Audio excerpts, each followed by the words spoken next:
আসসালামু আলাইকুম। আজকে আবারও আমরা একটা গুরুত্বপূর্ণ পার্টস অফ স্পিচ সম্পর্কে জানবো। তো আজকের পার্টস অফ স্পিচ হচ্ছে প্রোনাউন। তো সর্বপ্রথম আগে আমরা জানার চেষ্টা করব প্রোনাউন কি? প্রোনাউন কে বাংলা ব্যাকরণে আমরা সর্বনাম বলি। তো যে শব্দটি নাউন শব্দের পরিবর্তে বসে আমরা সেই শব্দটিকেই প্রোনাউন বলছি। একটা ডেফিনিশন এখানে লিখেছি। নাউনের পরিবর্তে যে ওয়ার্ড ব্যবহৃত হয় তাকে আমরা প্রোনাউন বলছি। আর এই প্রোনাউন গুলিকে আমরা ৮ টি শ্রেণীতে ভাগ করি। অর্থাৎ প্রোনাউন হচ্ছে ৮ প্রকার। তার মধ্যে এটা হচ্ছে পার্সোনাল প্রোনাউন। কি? Personal pronoun. তো পার্সোনাল প্রোনাউন কি? যে বলছি যে প্রোনাউন নির্দিষ্ট কোনো ব্যক্তি, বস্তু বা স্থানের নামের পরিবর্তে বসে। যে প্রোনাউনটি নির্দিষ্ট কোনো ব্যক্তি, বস্তু, স্থানের নামের পরিবর্তে বসে সেটাকে আমরা বলছি পার্সোনাল প্রোনাউন। তো পার্সোনাল প্রোনাউন হিসেবে কোন শব্দগুলা বসে? যেমন আমরা ব্যবহার করি I, we, you, he, she, they, it. ৭ টি পার্সোনাল প্রোনাউন। এখানে আই হয়তোবা মিসিং হয়ে গেছে, ওকে। এদের প্রত্যেকটির আবার ৫ টি করে রূপ আছে। আমরা একটা টেবিলের মাধ্যমে তাদের রূপগুলো একটু দেখার চেষ্টা করি। তাদের রূপগুলোর মধ্যে একটা রূপ হচ্ছে সাবজেক্টিভ রূপ, একটি রূপ হচ্ছে অবজেক্টিভ রূপ, একটা হচ্ছে পসেসিভ অ্যাডজেক্টিভ, একটি হচ্ছে পসেসিভ প্রোনাউন, আর একটি হচ্ছে রিফ্লেক্সিভ রূপ। তো আই এর অবজেক্টিভ রূপ হচ্ছে আই, মি, তার পসেসিভ অ্যাডজেক্টিভ হচ্ছে মাই, পসেসিভ প্রোনাউন মাইন, এবং রিফ্লেক্সিভ রূপ হচ্ছে মাই সেলফ। অনুরূপভাবে উই এর হচ্ছে us, our, ours, ourselves. You এর হচ্ছে you, you, your, yours, yourself বা yourselves. He, him, his, himself. She, her, hers, herself. They, them, their, theirs, themselves. It, its, itself. তো এদের প্রত্যেকটার অবস্থান, বাক্যে নির্দিষ্ট কিছু অবস্থান তাদের আছে। আমরা অন্য আরেকটা ক্লাসে এদের ব্যবহারগুলি আমরা জানবো। তো তারপরে দ্বিতীয় যে প্রোনাউনটি আছে সেটি হচ্ছে কি? Demonstrative pronoun. ডেমনস্ট্রেটিভ।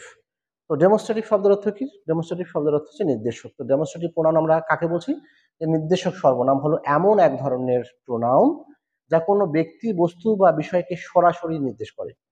এটি নির্দিষ্টভাবে বলে দেয় কোনটি বা কোনগুলো সম্পর্কে কথা বলা হচ্ছে। আমরা যদি খুবই সহজভাবে বলি তাহলে আমরা বলবো যে এই প্রোনাউনটি সাবজেক্টের জায়গায় বসে কোনো নাউনকে নির্দেশ করে, আমরা সেই প্রোনাউনগুলিকে আমরা বলবো ডেমনস্ট্রেটিভ প্রোনাউন। ডেমনস্ট্রেটিভ প্রোনাউন হিসেবে আমরা ব্যবহার করেছি দিস, দ্যাট, দিস, দোজ, সাস। আমরা যদি এক্সাম্পল দিয়ে দেখি যে দিস ইজ মাই বুক, এখানে দিস সাবজেক্টের জায়গায় বসে বুককে নির্দেশ করেছে, দিস হচ্ছে আমাদের ডেমনস্ট্রেটিভ প্রোনাউন। তো এক্ষেত্রে গুরুত্বপূর্ণ একটি বিষয় হচ্ছে আমরা এই দিস, দ্যাট, দেশ, দোজ ব্যবহার করছি। দিস মূলত নিকটবর্তী কোনো কিছু একটিকে বোঝানোর জন্য ব্যবহার করি, আর এই দেশ নিকটবর্তী অনেকগুলো কোনো কিছুকে বোঝানোর জন্য আমরা ব্যবহার করি। দ্যাট দূরবর্তী একটিকে বোঝানোর জন্য আমরা এটি ব্যবহার করি, আর দোজ আমরা ব্যবহার করি দূরবর্তী অনেকগুলোকে বোঝানোর জন্য। তো এক্সাম্পল গুলো প্রত্যেকটা একবার দেখেছি। দিস ইজ মাই বুক, আর that is your bags. Okay, this are my friends, those are your shoes.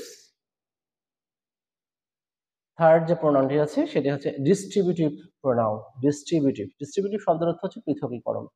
তো যে প্রোনাউন দুই বা ততোধিক নাউনের মধ্যে প্রত্যেকটিকে পৃথকভাবে বা আলাদা আলাদাভাবে বোঝায় সেটাকে আমরা বলছি ডিস্ট্রিবিউটিভ প্রোনাউন। ডিস্ট্রিবিউটিভ প্রোনাউন হিসেবে আমরা ব্যবহার করি each of, either of, neither of, every of, one of, any of.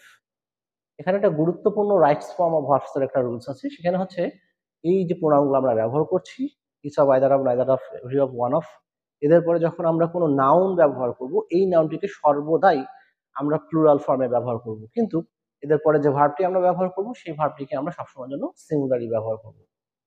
Example দেখি, এখানে লিখছি each of the boys has a pen. এখানে ইচ অফ এর পরে আমরা বয়েজ ব্যবহার করেছি প্লুরাল ফর্মে, কিন্তু আমরা আবার ভার্ব ব্যবহার করেছি হ্যাজ, সিঙ্গুলার ভার্ব। আবার দ্বিতীয় যে এক্সাম্পলটা লিখেছি বলছে either of the answers, answers plural, আমার ভার্ব ব্যবহার করেছি singular is correct, either of the answers is correct. Okay, four, interrogative, প্রশ্নবোধক প্রোনাউন। তো ইন্টারোগেটিভ প্রোনাউন হলো এমন একটি সর্বনাম বা প্রোনাউন যা প্রশ্ন করার সময় ব্যবহৃত হয় এবং কোনো ব্যক্তি বা বস্তু সম্পর্কে জানার উদ্দেশ্যে বাক্যের শুরুতেই অবশ্যই বসবে। সহজভাবে যদি আমরা বলি যে প্রোনাউন দ্বারা সাবজেক্ট বা অবজেক্ট সম্পর্কে জিজ্ঞেস করা হয় বা জানতে চাওয়া হয় সেটিকে আমরা বলছি ইন্টারোগেটিভ প্রোনাউন। ইন্টারোগেটিভ প্রোনাউন হিসেবে আমরা ব্যবহার করি হু, হুম, হুজ, হুইচ, হোয়াট এই শব্দগুলিকে। এক্সাম্পল দেখি, এক্সাম্পলে লিখছি হু রোড দিস লেটার, এখানে সাবজেক্ট সম্পর্কে জানতে যাচ্ছে। What is your name, what is your name, এখানে অবজেক্ট সম্পর্কে জানতে যাচ্ছে, বা সরি এখানেও সাবজেক্ট সম্পর্কে জানতে যাচ্ছে। আমরা 5 নাম্বার দেখি যে ইনডিফিনিট প্রোনাউন। ইনডিফিনিট শব্দের অর্থ হচ্ছে অনির্দিষ্ট।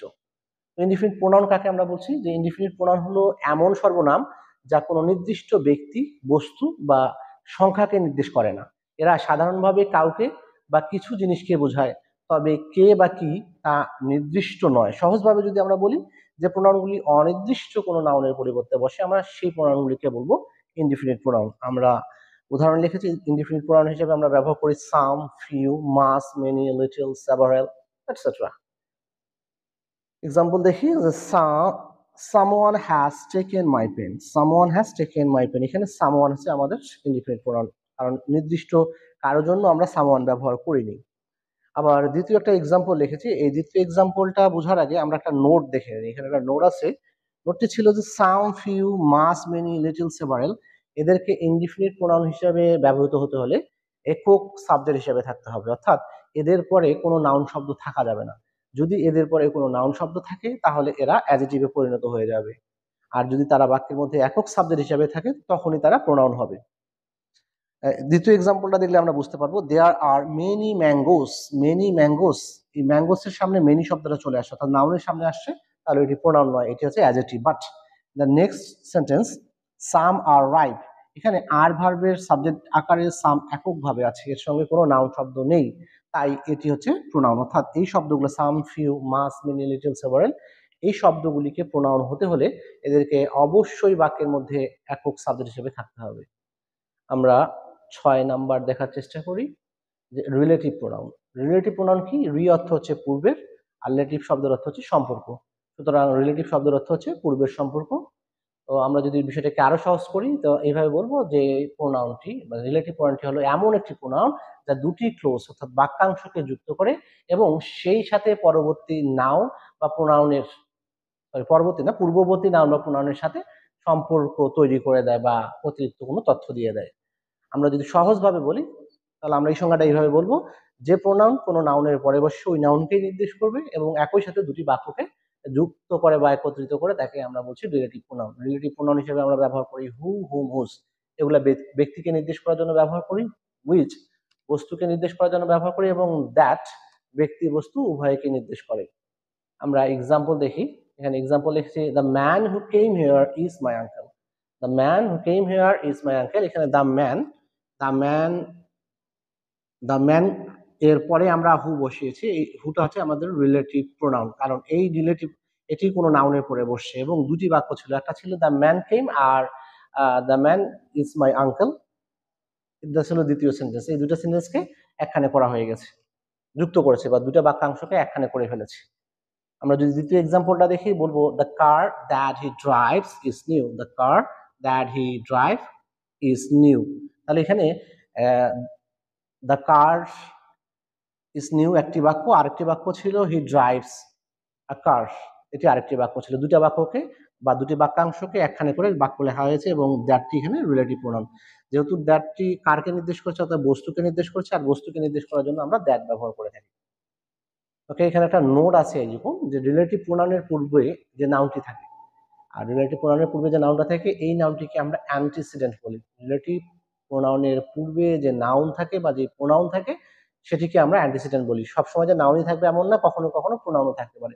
প্রোনাউন থাকলেও সেটি হচ্ছে অ্যান্টিসিডেন্ট। আর রিলেটিভ প্রোনাউনের পরে যে আমরা ভার্বটা ব্যবহার করি, এখানে এই পরে একটা ভার্ব আসে, এই ভার্বটি আমরা সবসময় তার অ্যান্টিসিডেন্ট অনুযায়ী ব্যবহার করবো, অর্থাৎ অ্যান্টিসিডেন্টটি যদি সিঙ্গুলার হয় তাহলে ভার্বও সিঙ্গুলার, আর অ্যান্টিসিডেন্ট যদি প্লুরাল হয় তাহলে ভার্বও প্লুরাল।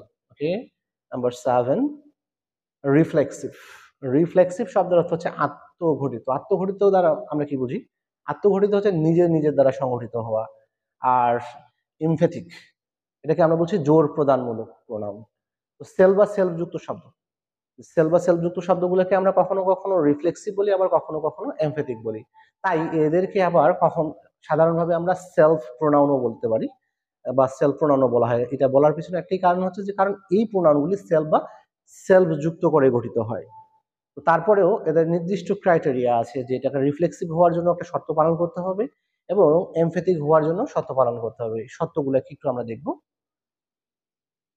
রিফ্লেক্সিভ হওয়ার জন্য শর্ত হচ্ছে সেল বা সেলযুক্ত শব্দগুলোকে অবশ্যই বাক্যের মধ্যে অবজেক্ট রূপে থাকতে হবে। সেল বা সেলযুক্ত শব্দ যদি অবজেক্ট রূপে থাকে সেক্ষেত্রেই আমরা শুধু এটাকে রিফ্লেক্সিভ প্রোনাউন বলতে পারি। আমরা সরাসরি একটা এক্সাম্পলে যাই, যেমন হি কিলড হিমসেলফ।